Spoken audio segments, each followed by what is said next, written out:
Back in 2010, audiences believed we were seeing Woody, Buzz, and the rest of the gang for the very last time in an emotional and satisfying conclusion. But 9 years later, we ended up with Toy Story 4, and while it was well received and nabbed the Oscar for Best Animated Feature, did we really need it? Or should the story have ended back in 2010?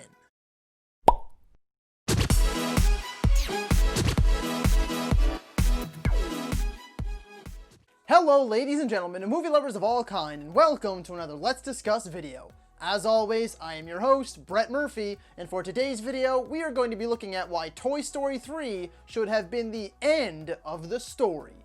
Look, I love the Toy Story movies, but Toy Story 4 just didn't work for me.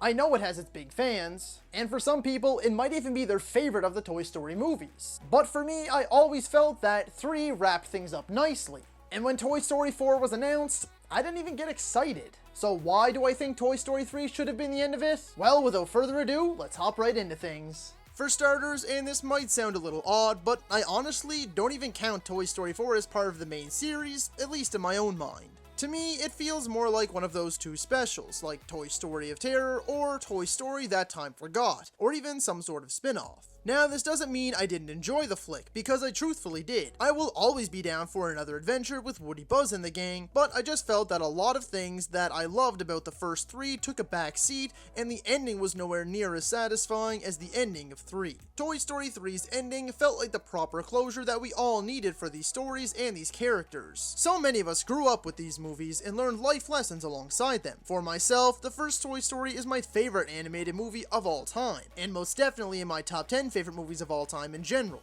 I've seen it more times than I or anybody else would care to count. These characters played such a major role in my upbringing, and for that, they will forever hold a special place in my heart. That's why, when the ending of Toy Story 3 rolled around, I felt that closure, and I felt satisfied with where the story ended and the lesson that was learned. So, speaking of lessons, let me elaborate a little. The way I see it is, Toy Story 1 is about learning to accept change. Woody is used to having Andy all to himself. Buzz shows up and his world is turned upside down. It turns him into a jealous rage monster and he nearly kills Buzz. And even Buzz, for instance. He believes he is a real space ranger, and as the movie progresses, he eventually learns that he is in fact a toy, and by the end he accepts his role as Andy's toy and makes it his mission to make him happy. And of course we all know that Buzz and Woody go on this wild adventure together and develop an unbreakable bond.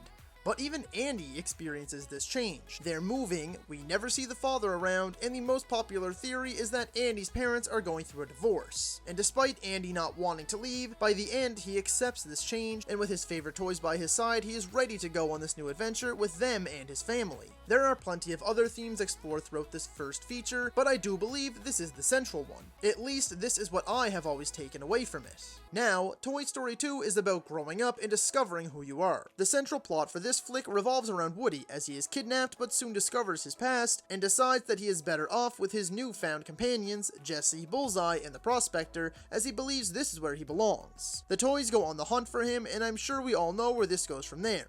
In the end, Woody comes to the realization of who he really is. He's not the same doll that was on screen and had his own TV series. He is Andy's toy, and Andy needs him. He convinces Jessie and Bullseye to come with him, and it is revealed that the Prospector is the villain. Jessie is scared to go back with Woody, and that's another major point of the main story. She's been betrayed by an owner before, who eventually grew up and left her behind. And since then, she's been in and out of dark boxes and storage, bouncing around from collector to collector. She's terrified that she'll be left behind again, but she finds the courage in herself to go with them and be a part of Andy's world, because she knows this time around she's not alone and she has a newfound family. We don't see much of Andy in this one, but we do know that he has to go to cowboy camp for the first time without the security of having Woody by his side, all a part of the process of growing up and finding his own 2 legs. And Toy Story 3 is about learning to move on and let go, and how that doesn't always have to be a bad thing. The story follows our main heroes once again as they are mistakenly taken to a daycare instead of being placed in the attic when Andy is getting ready to head off to college. Woody, being Woody, is fully convinced that it was a mistake and that they were not simply given away, so he must convince the others to form an escape plan and find their way back to Andy. The main thing here is that Woody just can't let go. The toys haven't been played with in years, Andy is in his late teens and is moving away for college, but Woody can't seem to get a grasp on the concept that they will no longer be played with and that Andy is done with them, at least physically.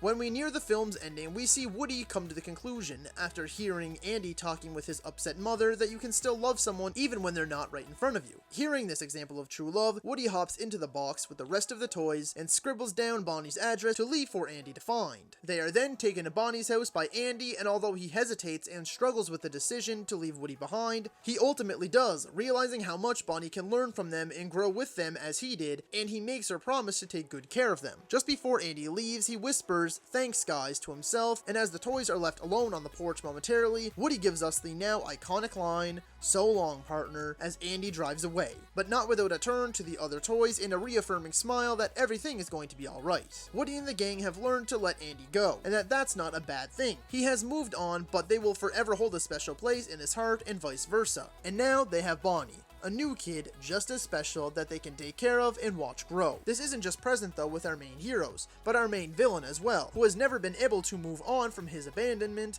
as he carries his anger and hatred with him every day. This is why he takes it out on the other toys and creates a dictator-like control over the daycare. Although this is never fully resolved for Lotso, unless you count being strapped to the front of a semi-truck by a driver who used to love a bear like you, it shows what the toys could have become if they fill themselves up with resentment and can't let Andy go. And of course, as I've already went over, this is also difficult for Andy. He's gone through his entire life with them, and even though he doesn't play with them anymore, he still feels an attachment to them and an innate desire to keep them around. But after he sees the way Bonnie looks at them and how much joy they bring her, he knows it's best for her and them to allow Bonnie to create memories with them as he did, and that it's better for the toys rather than being stuck in a dusty old attic for the rest of their days. This is quite honestly the perfect ending, and I am certain that there wasn't a dry eye in the theater. Even just thinking about how incredible and moving this ending was makes me well up. And the story should have ended here. Before we go any further, if you're enjoying the video, don't get stuck in the 87.9% who are currently watching this video and not subscribed to my channel. Also, thank you to all of you beautiful people out there who helped me get that number below 90%.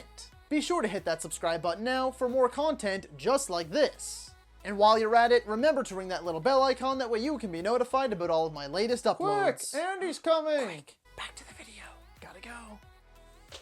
My issues with Toy Story 4 are this. It's very much Woody's story once again, and that's fine. He feels as though he's being replaced by Forky, but after the two of them are left behind, he then also feels the need to care for him and get him back to Bonnie as he makes her happy, just like Buzz with Andy. But once Forky is captured and Woody reunited with Bo Peep, the two make it their mission to retrieve him. I won't delve too deep into the themes of this one because my issues with it outweighs what I take away from it thematically. The rest of the gang take a major backseat here. They're hardly ever on screen, and it feels like a rehash of the second film. Well, really, this movie feels like a mix of the first and second film overall. But my biggest issue is the ending. Some people believe this completes Woody's arc, and that's fine. I won't argue with you. I'm not saying you're wrong. But for me, it feels like a complete betrayal of his character. Everything that's been built up over these last 3 movies, everything he has learned and overcome, just for him to leave the group and Bonnie behind to be with Bo Peep? No, I don't think so. Sure, they had chemistry there. That was apparent right from the beginning of the first film, and I understand that it was time for Woody to get a little slice of life for himself. The other toys reassure him that they can look after Bonnie, and that he's done more than enough. And while they do a good job of making this decision feel fulfilling,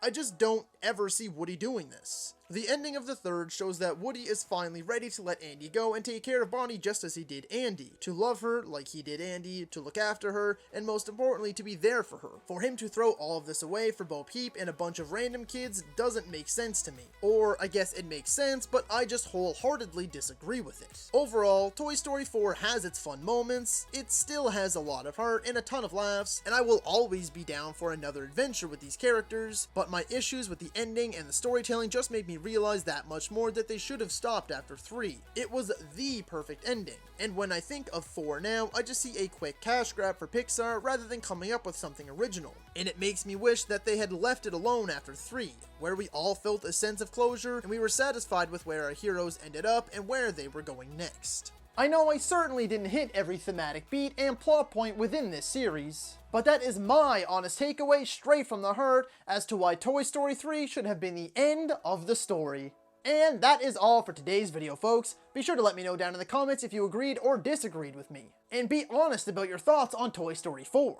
And if you enjoyed the video, be sure to hit that thumbs up button, and if you'd like to see more content, consider subscribing to my channel and ringing that little bell icon, that way you can be notified about all of my latest uploads. And as always, stay safe. Thank you so much for watching, and that's a wrap. Hey you, yeah you, if you made it this far, just know I appreciate you, and while you're here, consider hitting that subscribe button.